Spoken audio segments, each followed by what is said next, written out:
country is hosting hundreds of thousands of refugees who are fleeing the conflict in northern Syria. As winter comes, it's building a new and upgraded refugee camp in southeast Turkey to accommodate more refugees. CCTV's Natalie Carney joins us live from Istanbul. And Natalie, nice to see you. What's the latest on the humanitarian aid work?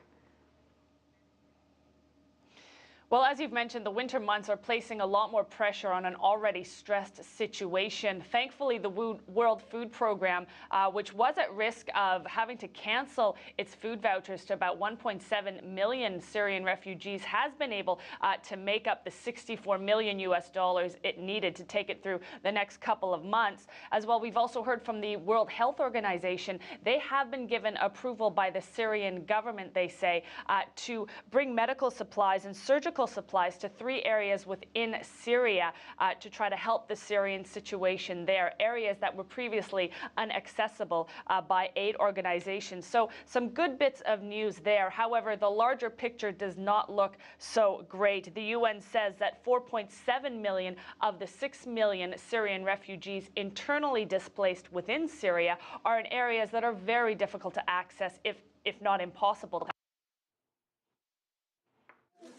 Christmas came early for the Maya kids. Thanks to the NGO Kimse Yokmu, or Is Anybody There, this family of 7 will have heat and warm food this winter. May God bless you and them. They are nice and generous people. They offered to help and give us gas, a fridge, and a washing machine. But the Mayas are some of the lucky ones. With the arrival of the winter, sheltering, heating are more difficult because even the people who have found housing are not living in good conditions. They just have a roof over their heads. This is most acute in the southern Turkish cities along the border with Syria, where thousands of refugees are living in deplorable conditions. In Istanbul, a group of civilian volunteers head out every night to feed, and when they have, hand out donations to the homeless in many of the city's parks. The number of Syrians they see has been increasing steadily, says Aisha Tukrucu. They sleep on the grass behind me on blankets. The stuff we gave them on the ground. It's so cold right now, and at 3 a.m. it gets cooler. Those on the streets are often awaiting a space to open up in one of Turkey's many refugee camps, or are taking that chance to try and carve out a better life for themselves, either begging or taking illegal marginal work for little to no money.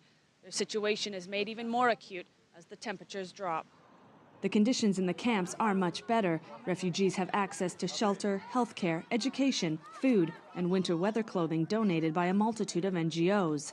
But the 250,000 people in the camps are only a small fraction of the 1.6 million Syrian refugees in Turkey. And for the 6.5 million people internally displaced inside Syria, their desperate needs are far greater than the select few NGOs able to operate in the country can provide. As the Syrian war heads into its 4th year, a pressured budget and winter only adds additional challenges, resulting in many with little more than family to hold for warmth as the temperatures drop. Natalie, the new year just around the corner. What can they expect?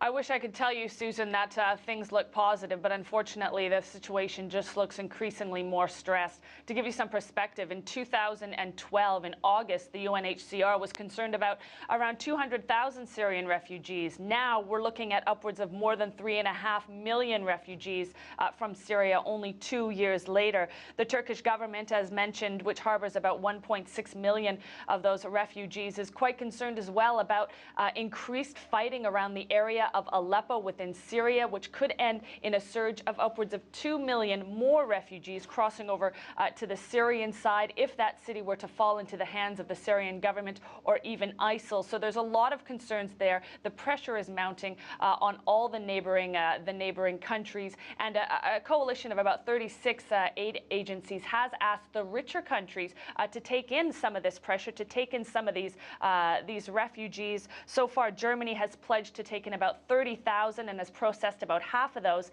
The U.S. says that it will boost their annual resettlement of Syrian refugees to about 10,000. That's upwards from only 350. But as you can see, with the numbers mounting and no end in sight, unfortunately, to the Syrian civil war, those numbers are very little. Certainly a dire situation there. Natalie Carney, thank you.